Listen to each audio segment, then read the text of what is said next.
Good morning, good afternoon, good evening, everyone.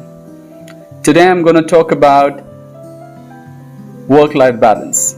This is a question that I get asked very often in my discussions with startup founders, with some of my former colleagues who are at different stages of their life, and working professionals in general. So, what is work-life balance?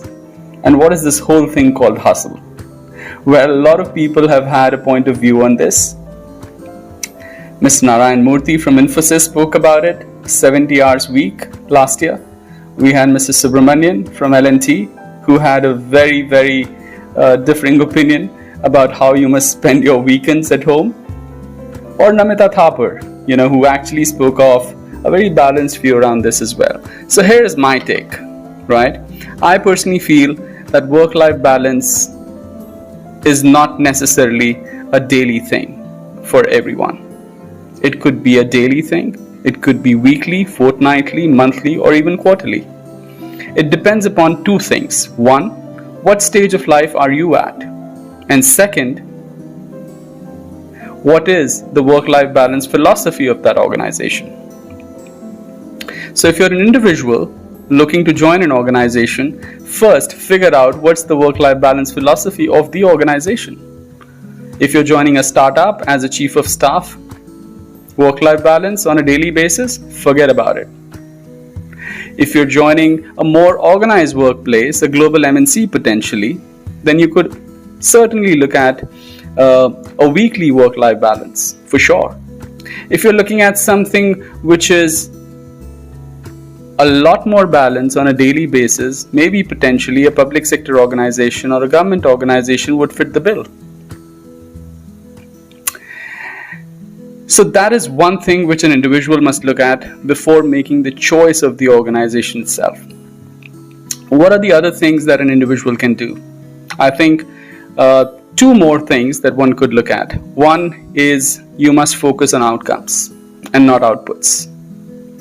And trust me, in organizations that value outcomes, there are a lot of seniors and smart bosses who can actually figure out the difference between people who are just loitering around in the office till late in the evening and folks who are really delivering outcomes. So focus on outcomes and you will have a differentiated positioning in the organization. And the last one is work smart. Ensure that you're using AI tools that are available for every profession, every workplace, the tools that you have access to in your organization. Become an AI-powered version of yourself and do things smarter, better, faster. So that's what you can do as an individual. What should organizations do? I believe that organizations must craft a really balanced scorecard. Literally, the scorecard must be balanced. Today, a lot of focus is potentially on financial KPIs of an organization and how they link it to the individual's performance. Yes, that's important. It's important to evaluate and reward the IQ of an individual, but at the same time, for holistic growth of an individual, we must reward and evaluate and create an environment to take care of our employees' physical, spiritual, mental, and emotional quotient. Very important. Number two is to ensure that we are creating a very balanced variable compensation plan as well.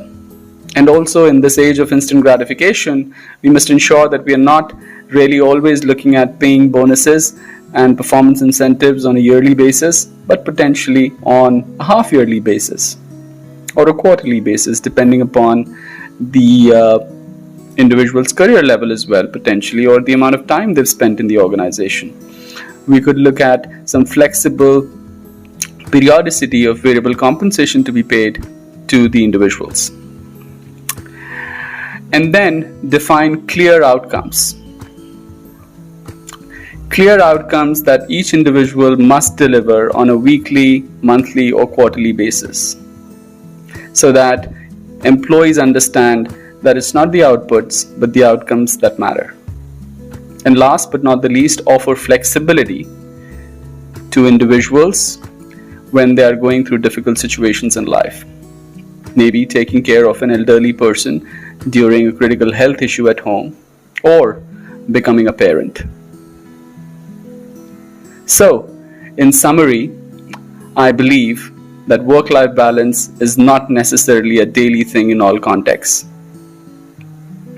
And secondly, it's important that you understand the work-life balance philosophy of the organization as you choose one.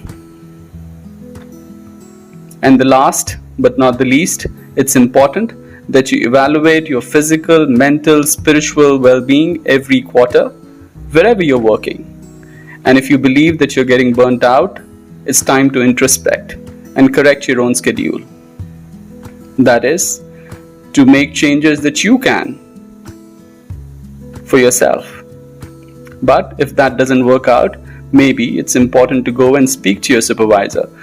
That doesn't work out, maybe it's important to go and have a skip level discussion. That doesn't work out, maybe it's important that you leave that organization and assess your work-life balance philosophy for yourself in that family situation, in that personal situation again, and match it with the work-life balance philosophy of the organization that you join next.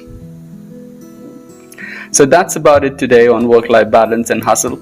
I hope this helps. We'll take up another important topic in the next one. Thank you. Ciao.